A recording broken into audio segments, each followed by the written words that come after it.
Ladies and gentlemen, America, Jerry and Bulldog Nation, lots going on in the world, newsworthy, so let's get right to it.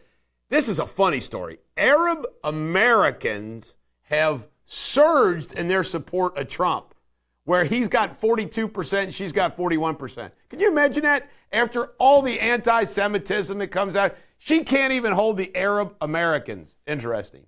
All right, striking longshoremen stay silent when asked about who are they supporting. Are they going to support Kamala Harris, which is a good sign. And guess what? They've agreed to resume work.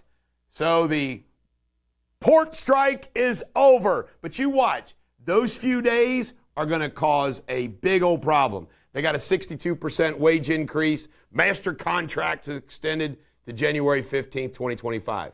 Trump has closed the gap with Kamala Harris in the latest Virginia poll. Now trails by only 6 points. That's striking distance for Trump. A businessman was shot and killed in an attack at Cancun Resort. I always tell, I have no interest in going to Mexico. And everybody I know that goes to Mexico say, oh, you stay in the resorts. The resorts are nice. There's no problem with, at the resort. Well, a gunman went in the resort, shot a businessman on a beach, and fled on a jet ski. So it's not all safe. Only 1 in 200 homes hit in western North Carolina has insurance. 1 in 200. And guess what? the FEMA assistance, FEMA, gone. Why? Because they've spent it all on illegal immigrants. This is a political disaster. And it's a real disaster, regardless of the politics. But it's a political disaster for Biden-Harris because 30 days from the election, they're having to tell North Carolinians and others in the Southeast, sorry, we spent all the money on illegals. The incompetency of this administration never ends. Megyn Kelly slammed Doug Emhoff for beating up on a woman, a girlfriend, and then nobody ever reports it. We once banned Megyn Kelly, but she's back in the fold, so we let her back in the fold. DHS fails to prevent non-citizens flying anywhere they want in the United States. Now just think about this. If Roger or me or Jamie or George or Sabrina got on an airplane, we'd have to have ID. They would look at us, where you going, where you been, all stuff. But if you're an illegal, you show up. My name is Juan. Where do you want to go, Juan? New York City. Come on in, Juan. I mean, it's insane. It's insane. First class, too. Yeah. Tim Walz promises Muslim Americans an equal role in the Harris administration. Now, just think about that. I bet you Muslims represent less than 1% of the population in America. What are they going to do, put 3 or 4 Muslims in a 20-member cabinet? This is nuts. Look at that guy. He has crashed and burned, baby. Crashed and burned. Gordon Sondland, who's a former ambassador to the EU, who was testifying against Trump on January 6th, has now endorsed him. This is the kind of stuff I just think is hysterical. This is a meme, a graphic I want to show you. It was just so funny, I thought I'm going to use it in my show. Obama, because they always say you're vice president, you want a little dumber than you. So we go from Obama to Biden to Harris to Tim Walz. I mean, look at the quality. I mean, oh my God. Except I think they're all dumb. All right, Albertsons. Now, this is incredible to me. And Von settled. They settled for nearly $4 million over false advertising. They added weight to product to screw by. Now, when this happens in corporate America, how is the CEO, COO, CFO not criminally prosecuted? This is insane. And it goes on. You think, well, corporate America is not going to do something like that. Then they do stuff like this. They shouldn't be immune from fraud. They ought to go to jail. This is the Bulldog. Every dog has their day. Local news is next. Well, local news, there's really only one story, and that is the Cincinnati Reds have signed and hired a new manager, Terry Francona. By the way, World Series, Boston Red Sox, World Series, Cleveland Guardian Indians. I'm telling you, this guy is a good manager. They finally got a real experienced winner as a manager, and I think it'll make a difference. Local traveling nurse Carissa Stevenson, pictured here, 28's been declared a homicide victim. The fiance dropped her off at the hospital and then left. This happened back in June, but now she's been declared a homicide. Blunt force trauma. I think he said she fell down the stairs, not once, but twice. Yeah, right. Coming up next, Jamie Spindley in World News. Hello again. Let's see what's going on in the world today. North Korean leader Kim Jong-un has declared that he would not hesitate to use nuclear weapons against South Korea if he feels that his country's power is threatened. During a recent visit to a military training base, he emphasized that any South Korean action infringing on the North would trigger a full military response. Mazaki Airport in Japan has resumed flights following an explosion caused by an unexpected World War II bomb. The blast created a large crater in the taxiway just after a plane passed the area, leading to the cancellation of several flights. In other news, a ferry capsized on Lake Kivu in eastern Congo, resulting in the deaths of at least 78 people. The boat was nearing Goma when it sank shortly before reaching the shore yesterday morning.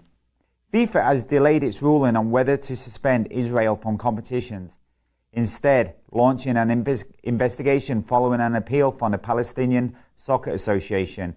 The decision reflects ongoing discussions about Israel's role in international soccer with political tensions. You're up to date on the world news. I will be back Monday. Stay tuned for Sports Without Boundaries. All right, Sports Without Boundaries. Following up with the big news of the Reds manager. Baker Mayfield shined in a high-scoring game against Falcons. Threw the pass of the year to Sterling Shepard. Was unbelievable, but they still fell to the Falcons 36-30 in overtime. Kirk Cousins shattered a career record with 509 passing yards and 4 TDs. The Mets beat the Brewers 4-2, ending the Brewers. The Brewers go home early again. It was Alonso's home run that did it, and guess what? They're back in the playoffs. And speaking of the playoffs are going to be great. You've got the Mets. You got the Mets. I'm trying to remember this.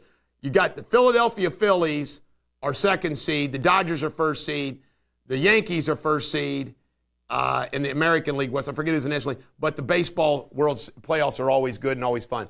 This weekend, lots of football, college and pro football. The Bengals play the Ravens at 1 o'clock. My Cowboys host the Steelers. I think they go to Pittsburgh. Please win, Dallas, please. And, of course, we'll see what all the top college teams do this weekend. Coming up next, pop culture. All right, pop culture. Luke Bryan has handled this Beyonce thing, getting snubbed by awards. You know what Luke Bryan says? He goes, just because you have a great song doesn't mean you automatically get an award. And then he said, you know what, if you want to do country, come on in and do country with us. Be country with us. See, Beyonce, it isn't about something real and legitimate. It's something that is conniving and correct. Ooh, I'm going to see if I can go in there and steal a country hit song. Well, I like how Luke Bryan says it. All right, there's a rumor going around that Drake got a butt lift. There's even a Halloween costume apparently about it. Jamie, he's had more surgeries than you could shake a stick at. We'll talk about those in another show. Terrifiers 3 graphic violence led to walkouts and vomiting. It's apparently that scary. My son says, and my son will go see this kind of crazy stuff. I hate him. All right, retired Navy SEAL Mark Luttrell went 100 miles an hour to catch somebody who killed his little puppy for no reason at all. Can you imagine that? You kill a puppy for no reason at all, and it's a Navy SEAL. It's like John Wick in real life. And Kim Kardashian advocates for the release of the Menendez brothers. She says, it's time to give these little boys their life back. You know what she does? She does this all the time, thinking that she can get Donald Trump to do her bidding. And then was she around to help Donald Trump? No, won't work this time. Ain't going to let out the Menendez brothers. They got no chance. What's it go, Jamie? You got 2 chances. No chance and F all other chances. All right, do not be a ruddish, lily-livered want-wit. My producer is going on vacation next week, so we'll see if she has a job the following Monday or not. It's always dangerous to go. Google what happened to Wally Pipp, Sabrina. Do you know who Wally Pipp is? Wally Pipp was the starting first baseman, Sabrina, of the New York Yankees, and he got hurt. And he was replaced by the one, the only, Lou Gehrig. Lou Gehrig then set a record for most consecutive games played until it was broken And you know what? Wally Pipp never got his job back. So you might be Wally Pippin it next week. By the way, the chin's back on for me. The chin is? Yeah. I'm only worried about you falling apart while I'm gone. Oh, my God. You know who the chin is? Yes. Raleigh. Riley. Well, his son got indicted, but he obviously, he had no reason to be indicted. I'll be candid with you. They mishandled the whole Steve Raleigh thing. Steve Raleigh should have spoke out and said, I'm sorry about the incident. You know, it's under the police investigation. I didn't do anything wrong. And they should never have taken him off the air. Instead, they do this whole weird thing. If I was Steve Raleigh, I'd kind of be pissed at my employer. But now he's back. They call him the Chin. Channel 9. We know a little bit about you, Channel 9. Lot. Yeah, we do. You watch it, Channel 9. We're watching you. Last place. Last Place 9. That's what they call them. Their new nickname, Last Place 9. Have a great day.